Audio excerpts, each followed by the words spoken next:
আন্তর্জাতিক সংগ্রহশালা দিবস উপলক্ষে রায়গঞ্জ বিশ্ববিদ্যালয়ে আয়োজিত হলো দুদিন ব্যাপী বিশেষ শিক্ষামূলক কর্মশালা। সোমবার 18 মে থেকে শুরু হওয়া এই কর্মশালার মঙ্গলবার ছিল সমাপ্তি অনুষ্ঠান। এদিনের অনুষ্ঠানে প্রধান বক্তা হিসেবে উপস্থিত ছিলেন ইন্ডিয়ান মিউজিয়াম কলকাতার প্রাক্তন ডিরেক্টর অধ্যাপক চিত্ত পান্ডা। এছাড়া উপস্থিত ছিলেন দীপক রায় সহ বিশ্ববিদ্যালয়ের অধ্যাপক, গবেষক এবং বিশিষ্ট অতিথিরা। কর্মশালায় সংগ্রহশালার গুরুত্ব, প্রাচীন ঐতিহ্য সংরক্ষণ, প্রত্নতাত্ত্বিক নিদর্শনের রক্ষণাবেক্ষণ এবং ভবিষ্যৎ প্রজন্মের কাছে ইতিহাসকে তুলে ধরার বিভিন্ন বিষয় নিয়ে বিস্তারিত আলোচনা করা হয়। বক্তারা জানান, সংগ্রহশালা শুধুমাত্র পুরনো নিদর্শন সংরক্ষণের জায়গা নয়, এটি একটি সমাজের সংস্কৃতি, ইতিহাস এবং ঐতিহ্যের ধারক ও বাহক। অনুষ্ঠানে উপস্থিত বক্তারা আরো বলেন, বর্তমান প্রজন্মের মধ্যে ইতিহাস ও ঐতিহ্য সম্পর্কে সচেতনতা বাড়াতে এই ধরনের কর্মশালার বিশেষ প্রয়োজন রয়েছে। শিক্ষার্থীদের জ্ঞান চর্চা ও গবেষণার ক্ষেত্রেও এই উদ্যোগ গুরুত্বপূর্ণ ভূমিকা পালন করবে বলেই মত প্রকাশ করেন তারা।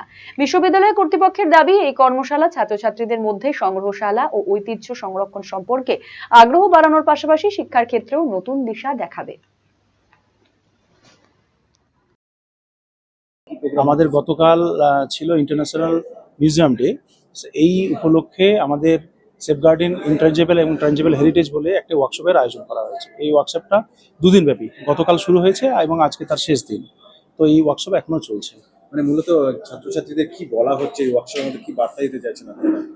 যেহেতু মিউজিয়াম হচ্ছে আমাদের পুরনো কালচারাল হেরিটেজগুলোকে ধরে রাখার একটা জায়গা, গতকাল ছিল ইন্টারন্যাশনাল মিউজিয়াম ডে, ফলে মিউজিয়াম অর্থাৎ জাদুঘর বা সংগ্রহশালার কি গুরুত্ব, এই গুরুত্ব নিয়ে একটা কর্মশালার আয়োজন করা হয়েছে, যাতে আমরা পুরনো ঐতিহ্যকে বাঁচিয়ে রাখতে পারি।